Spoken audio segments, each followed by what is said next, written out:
Welcome to the Point.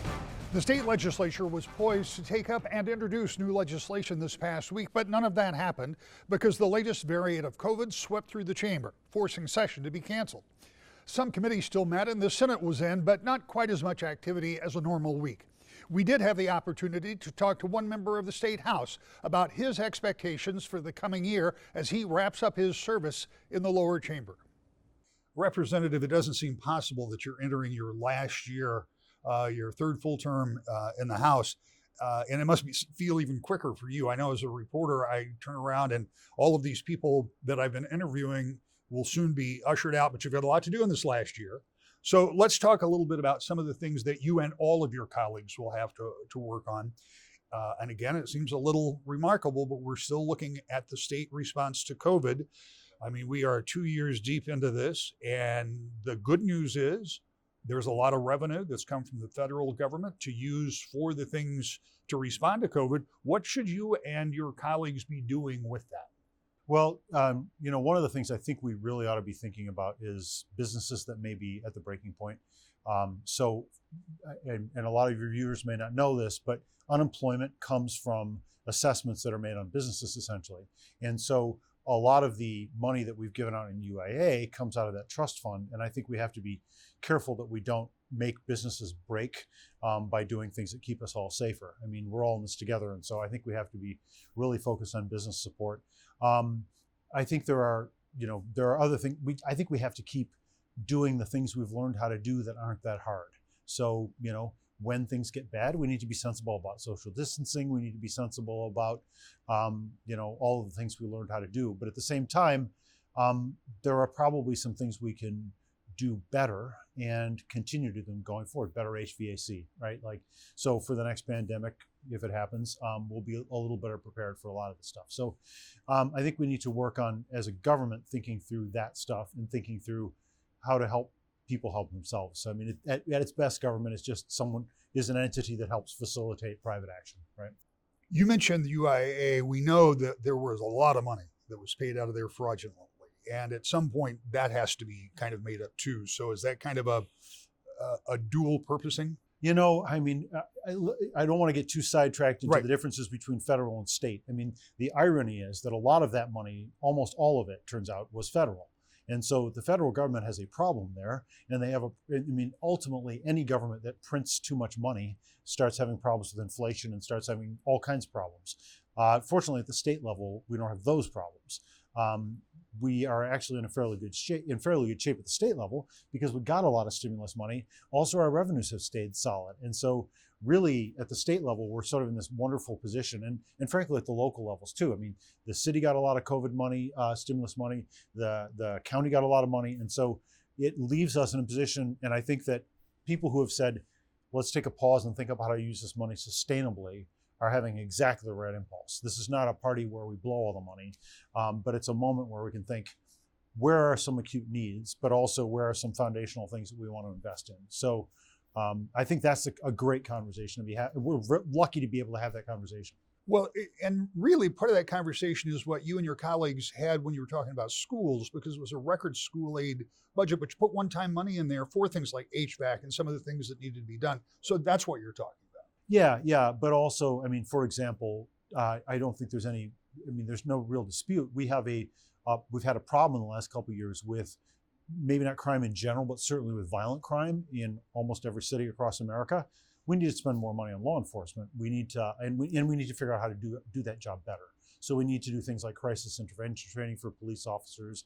We need to throw money into our mental health system, which is really under strain. And COVID has caused strain because COVID's led to a lot of isolation. Isolation leads to a lot of mental health problems. And so those are situational things we should respond to, but we could be doing mental health better anyway. We could have been doing it better before COVID, and we would have been doing a better job keeping the community safe and serving citizens if we had done things better in those kinds of areas. Well, those were the ifs, but the possibilities are really very broad now because it's not just federal money. I mean, that's a big component, obviously. Right. And you can use that kind of in a right-of-way kind of sense. But looking at the new revenue estimates, we were talking just before we started this, first of all, and I say with complete transparency, that I was among the ones predicting that the revenues were going to be off for last year because it just didn't seem possible that the state could continue to collect tax money when so much of the business world was closed down. Quite the opposite. It was a banner year, and it looks like this year may be too. So if you do decide, for example, to invest in mental health by using some COVID dollars, it's certainly possible then that you have money to backfill in the regular budget process. Absolutely. And so, and that's why, this shouldn't just be a COVID conversation. This should be a, this is often true in our household finances too, right? Like if you get under strain, you can't figure out how to project for long-term savings. So you don't get a cooler to store, a chest freezer in your basement because you can't afford the chest freezer, even if it'll save you money over time. Similarly, better mental health treatment, of course, saves you money on the back end. It saves you money in your incarceration process. It saves you money in the justice system, and it saves a whole lot of human suffering. But you've got to invest money up front. So it's certainly true that I would love to see us work on fixing some of the failures in our auto no fault architecture. I mean, there are clearly people who are in need of healthcare who are not getting it because of the changes we made in auto no fault. So I'd love to see us focus on that in the near future too. Well, and you bring that up, and as we sit here, I'm working on a story on that very issue, which is much easier for you to understand because you were there for the reform, but it's complex in its nature, but it's also really urgent because I'm being told that more than 40% of some of these home healthcare providers simply are not in business anymore because those reimbursements have been low. So one of the questions I would ask you about that, I know that I think it's Representative Green has a bill that might address that. I'm not asking. I co-sponsored it. I mean, I was one of the people who voted against the reforms, if you want to call them reforms. I don't think there were reforms. I think it was an erosion of a very good system. So I was opposed to, I liked the system we had. I don't like what we did as a shift to it. And so it doesn't surprise.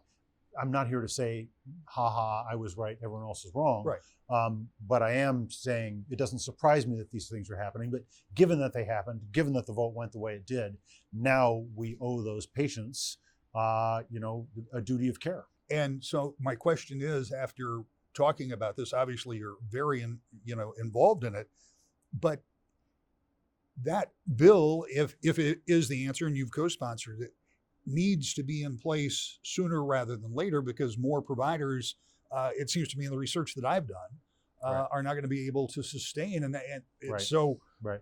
Even if you don't care about those businesses or those models, it leaves these other folks with no place to get services. How quick can you get it done? Well, I mean, the irony is the reason we're having this conversation right now is because I'm not in session. And the reason I'm not in session right now is because there were enough people out with COVID that we canceled session. So that necessarily delayed everything a week. My experience, you said I've been there for 6 years, and it sort of feels like when your kids go to college and you're like, man, I just watched that kid learn how to walk. So yeah, time goes by. Democracy moves a lot slower than a lot of us could wish. Democracy beats every other system I can think of, but it's slow because we've got a bicameral legislature. So you got to get things through committee. Then you got to get them through one chamber. Then they go to a committee in the next chamber. Then they got to get it voted out of that next chamber. Then the governor's got to sign them. And then there's a delay before implementation. So, when I did the expungement work that I did last session, I was all excited when the governor signed it. And then I thought, oh, right. It's not going to take effect for another, 80 days, 90 days, 180 days? Yeah, right. So, there's a significant lag. Even if the governor signed that tomorrow, there'd be lag. Democracy is slow. Probably good in the small c conservative sense that somebody may have a great idea that seems like a great idea, and a week later, it doesn't seem like such a great idea. So it's good if we're going to do legislation that we have lots of chances to think about it and query it and fine tune it. I mean, I spent most of my morning fine tuning some legislation that got voted unanimously out of the House. Love the legislation, been excited about it. But we're going to make some changes in the Senate because some people came back and said, wait a minute, you need to change this word here. You should change this word over here. What about this? What about confidentiality for this group of people? So, multiple bites at the apple give you a better product, but it takes time. Well, one of the things that you mentioned is a bill that you sponsored, that you introduced, and it created the expungement for a number of past offenses. And in our conversations leading up to that, you explained how even relatively minor things can be an impediment for someone who's looking for a job. Right. And at a time when we need every worker we can get, I mean, and people need to move on with their lives. So last April is when I think it finally went into effect, and right. there were expungement, almost gatherings where people would come together. I ran an expungement fair. Yeah. And they were all over. By all accounts, it seems to have been something that people were ready for, because a lot of people have turned out. Do you have any idea what the numbers look like? Well, so the answer is by design. The really exciting part of that package was the automatic phase. And that's going to take a couple years to phase in, and it's an IT explanation. It's going to take time to build the systems that will automatically take old offenses off of people's public records. That's not going to take effect for a couple of years. That's the base of the iceberg. So what we're dealing with now is the 5% of people who are willing to go through the hard work of going to court, having a hearing, but it's the automatic piece that's really going to produce help. And that's a couple of years out from implementation, unfortunately. I wish we could make IT folks write code faster, but again, it's back to that, things take time. It's the same problem we have every time we talk. We're out of time, but in the final year you're going to be in the House, you're working on more criminal justice reform. Yeah, I mean, cash bond, obviously, we really need to focus on public safety and not on cash as a metric for whether people get out or not, because it disrupts workplaces and it disrupts housing, and it's just not good for anybody involved, and it wastes a whole lot of taxpayer money. The other big issue that I'm working on is shrinking a central registry, sort of a government watch list that shockingly hundreds of thousands of parents are on that really don't need to be on. This is a mistake that was made about 30 years ago, and I'm working with a lot of my colleague Luke Bierman out of Jenison and I are really taking point on this together on shrinking the size of that registry, which is, again, good small c conservative stuff, right? The government does not need to be involved in more people's lives than we need it involved in. Smaller government's always better. When in doubt, we should have people should have more liberty and less government. And I say that as a Democrat. Coming up in Lansing, and perhaps more so in Washington, a coming election could make it very difficult to get things done, particularly when you need bipartisan cooperation. Still, there's some major things that need to be done, according to one veteran member of Michigan's congressional delegation. Congressman Fred Upton is my guest when we come back to The Point. Welcome back to The Point. On balance, the environment in Washington is probably somewhat more relaxed than it was this time last year following the riots of January 6th and the inauguration of a new president. But it doesn't mean there is a sense of cooperation or even the ability for Democrats who narrowly control the Senate and House and Republicans to even talk about finding common ground. But as Congressman Fred Upton sees it, there are some things that can't wait, and finding some type of consensus is necessary if anything is going to get done in the nation's capital.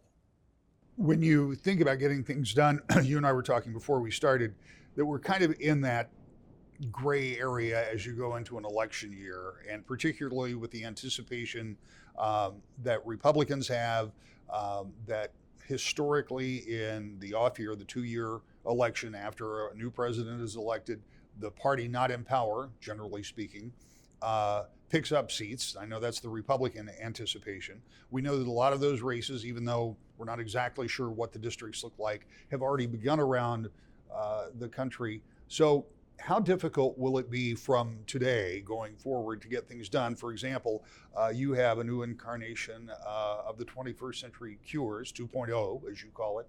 How tough is it going to be to get things like that done in this environment? Well, it's tough right now. I mean, as we call it, the funny season is upon us. One side doesn't want the other side to get a win. Oh my goodness, they're going to have a significant victory come November if we allow this to happen. We saw that happen with the infrastructure bill. Why? Let's wait until 24 or 25 to get our roads fixed instead of now. I mean, that was one of the arguments that was used, and frankly, some of my colleagues bought it, even though the bill passed. As we look at 21st century cures and what it did, not only for Southwest Michigan, but for patients. This is a bill to speed up the approvals of drugs and devices. We were able actually to get a vaccine approved by the FDA and out there, maybe 8 or 10 months, maybe even a year before it otherwise would have been. So think about the hundreds of thousands of Americans whose lives it saved. So we're working on an update to that. We've been working on it for 3 years. It's bipartisan. It comes through my committee. And already there are some saying, if that happens, you're going to give Biden a win. Why don't we wait? You know what? Our patients can't wait. I mean, the people that we know that with some of these diseases, whether it be a pancreatic cancer or something like that, if they're cystic fibrosis, all those different things, they can't wait to get we got a new Alzheimer's drug now that the FDA just signed off on in this last week. Alzheimer's is going to cost Medicare $1 trillion by the end of the decade, a year. The faster we can find a cure, not only to help those people, but help the families, I mean, the better off we are. We can't wait for some of this stuff. So I'm just hoping that we can have a pathway so that the patients win, not the politics. Is the environment a year past January 6th? Is the environment in Washington any more settled, or is it, as an observer, I see it, still a pretty rough place to get anything done and a pretty rough place to find people who are willing to step away from the political fire and focus on policy? It's still pretty hardball. It really is. Obviously, January 6th was a pretty rough day. You know, I supported the bipartisan commission when it was designed, equal number of Republicans and Democrats, subpoena power, that type of thing.